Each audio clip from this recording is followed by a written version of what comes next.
Dear viewers, আমরা এখন আছি ঢাকা নিউ মার্কেট থেকে একটু পিছনে, নিউ মার্কেটের পিছনের অঞ্চল বলা হয়, এলাকা বলা হয় এটাকে। এখানে আমরা ঘুরতে ঘুরতে একটি সুন্দর জায়গা দেখা পেয়েছি। এটা একটি ছোটো পার্কের মতো। এখানে যদি আপনাদেরকে দেখানোর চেষ্টা করি, এখানে অত্যন্ত মনোমুগ্ধকর দুটি দুটি মূর্তি রয়েছে, খুবই সুন্দর, মনোমুগ্ধকর।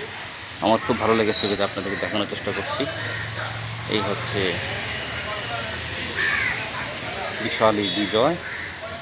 এটি যদি আমরা ক্লিয়ার করে পড়ার চেষ্টা করি তাহলে বুঝতে পারবো, বিশ্বাসী বিজয়, উদ্বোধক ব্যারিস্টার ফজলুল তাপস এমপি, ভাস্কর দীপক সরকার, সহভাস্কর কামরুল হাসান শিপন, বাস্তবায়নে এস কনসালটেন্ট, অর্থায়নে বিশ্বাস বিল্ডার্স লিমিটেড, বিসিসি কর্তৃপক্ষ বরাদ্দ প্রাপ্ত শিল্প নির্দেশক শেখ মনিরুজ্জামান লিটন ও নরেন্দ্র সাহা আশিফ রণ। তারিখ 17/12/2011।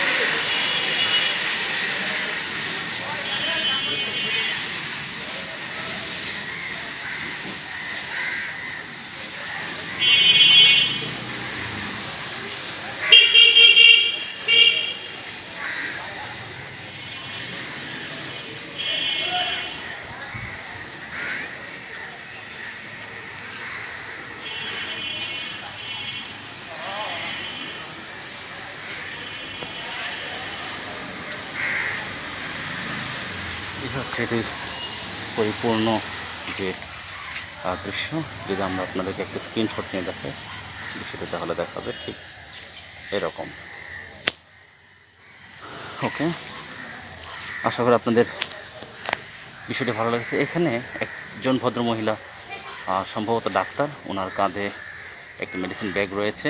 আর এখানে একজন সৈনিক বজ্রকণ্ঠে দুজন একসাথে মুক্তিযুদ্ধের বিজয়ের আহ্বান জানাচ্ছেন। মনে হচ্ছে সর্বশক্তি দিয়ে বাঙালি জাতিকে ঝাঁপিয়ে পড়ার জন্য ওনারা আহ্বান জানাচ্ছেন। মূলত এই ধরনের অ্যাপ্রোচের কারণেই বাংলাদেশ খুব স্বল্প সময়ের মধ্যে পাকিস্তানি বাহিনীর বিরুদ্ধে জয়লাভ করতে সক্ষম হয়। এটি মুক্তিযুদ্ধের অন্যতম চেতনা ধারণকারী একটি প্রতীক। আপনাদের ভালো লেগেছে, আমার খুব স্পৃহা পাচ্ছে, সত্যি মনোমুগ্ধকর। এবং মুক্তিযুদ্ধের চেতনা কতটা মজবুত ছিল, মুক্তিযুদ্ধের জয় হতেই হবে, এই ধরনের মনোভাব কতটা শক্ত ছিল, এই মূর্তিটি তার বিমূর্ত প্রতীক। আর আশেপাশের এলাকাটা যদি আপনাদের একটু দেখাতে চাই তাহলে এটি হবে।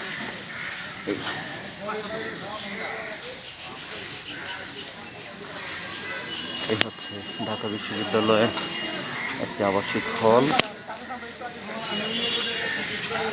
এটি হচ্ছে নির্বাহী প্রকৌশলীর কার্যালয়। আমরা ওদিকে যাচ্ছি না, সময় স্বল্পতার কারণে আমরা এখন এখানে দিকে টানতে হবে।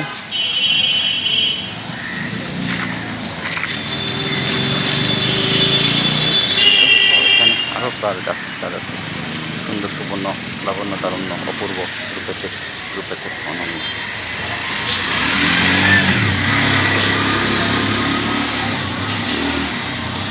সুন্দর একটি পার্ক, ভালো লাগার মতো একটি পার্ক, ঘুরে যেতে মন চাইবে যে কারো।